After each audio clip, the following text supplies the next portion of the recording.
बिस्मिल्लाहिर्रहमानिर्रहीम। ऐमन अल-ज़वाहिरी। अमरीकी जासूसों ने कैसे काबुल में अल-कायदा के सरबराह को ढूंढ निकाला। ऐमन अल-ज़वाहिरी को उसामा बिन लादेन का इंतहाई काबिल एतमाद साथी समझा जाता था और अल-कायदा के सरबराह की हलाकत के बाद वो अल-कायदा के सरबराह बन गए। गुज़िश्ता साल से अफ़गानिस्तान से अमरीकी इनख़ला के दौरान सदर जो बाइडन ने अहद किया था कि इनकी इंतज़ामिया तालिबान क़यादत वाली नई हुकूमत को अफ़गानिस्तान को दहशतगर्दों की महफूज पनाहगाह बनाने की इजाज़त नहीं देगी। इन रिमार्क्स का मकसद ये वाज़े करना था कि बाइडन इंतज़ामिया के लिए दहशतगर्दी के ख़िलाफ़, क्योंकि अमरीका की कदीम जंग अभी ख़त्म नहीं हुई है। तकरीबन एक साल बाद सदर के आला सिक्योरिटी मुशीरों ने उनसे रब्ता किया और बताया कि इंटेलिजेंस हुकाम ने अल-कायदा के रहनुमा ऐमन अल-ज़वाहिरी को अफ़गानिस्तान में पता लगाया है। ये एक इंतहाई अहम पेशरफ्त थी। बाइडन इंतज़ामिया के एक सीनियर एहलकार ने पास पर्दा ब्रीफिंग के दौरान सहाफ़ियों को बताया कि इनका ख्याल है कि गुज़िश्ता साल मगरबी हिमायत याफ्ता हुकूमत के खात्मे के बाद अल-ज़वाहिरी अफ़गानिस्तान वापस आ गए थे। बाइडन के एक मुशीर ने कहा कि अमरीकी इनख़ला के बाद से ही अमरीकी जासूस अफ़गानिस्तान पर गहरी नज़र रखे हुए थे। अल-कायदा के रहनुमा ऐसा मुल्क में वापस आ रहे थे।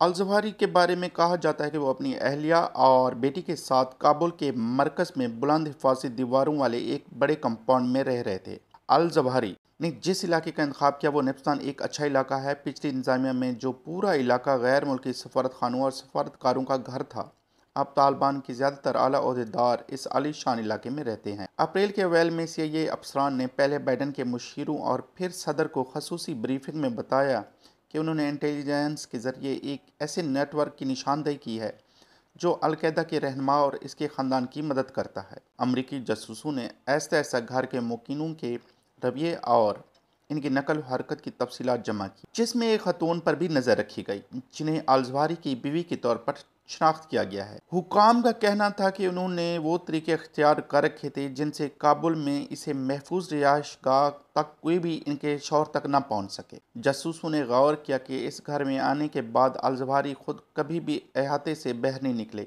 लेकिन उन्होंने नोट किया वक्तन फ़वक्तन बालकोनी में मुख्तसर वक्त के लिए नमूदार होते थे और इमारत के बुलंद दीवारों का जायज़ा लेते थे। बाइडन के लिए अमेरिका के इंतहाई मतलूब लोगों में से ऐमन अल-ज़वाहिरी बाइडन के लिए आसान टारगेट न था।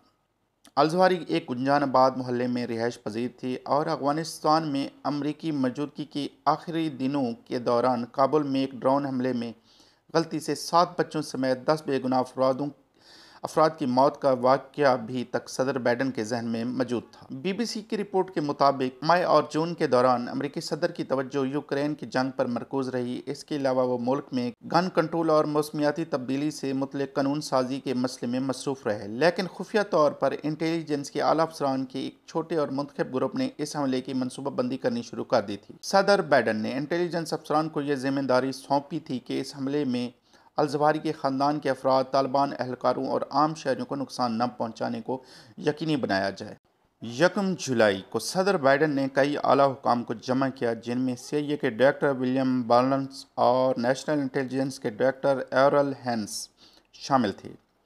मिस्टर बाइडन के बारे में कहा जाता है कि वो ब्रीफिंग में पूरी तवज्जो से शामिल हुए और तमाम तफसीलात को गौर से सुना, जबकि इनके मुशीर अल-ज़वाहिरी के घर के एक बड़े मॉडल के इर्द गिर्द जमा हुए जिसे इंटेलिजेंस हुकाम तैयार करके वाइट हाउस में लाए थे। एक सीनियर मुशीर ने कहा कि वो ख़ास तौर पर इस बात को यकीनी बनाने पर जोर दे रहे थे कि ऑपरेशन के दौरान फूंक कर कदम रखे जाएं और किसी भी तरह खतरे को कम से कम किया जाए। बाइडन ने हफ्ते को आखिर में कैंप डेविड जाने से पहले इमारत के ढांचे के बारे में मालूमात तलब और जायजा लिया गया हमले के इस इमारत पर क्या असर पड़ सकता। अगले चंद हफ्तों के दौरान हुकाम ने वाइट हाउस के अहम कमरे में मुलाकात की।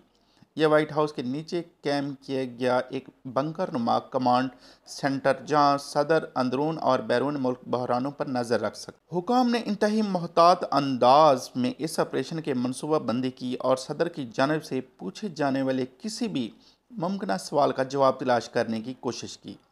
इस्लाम वकला की एक छोटी टीम इस हमले की कानूनी हैसियत का जायजा लेने के लिए भी जमा थी और बिलाखिर ये नतीजा किया गया कि अल-कायदा में अल-ज़वाहिरी के क़ायदाना किरदार और अल-कायदा के हमलों के लिए इनके ऑपरेशनल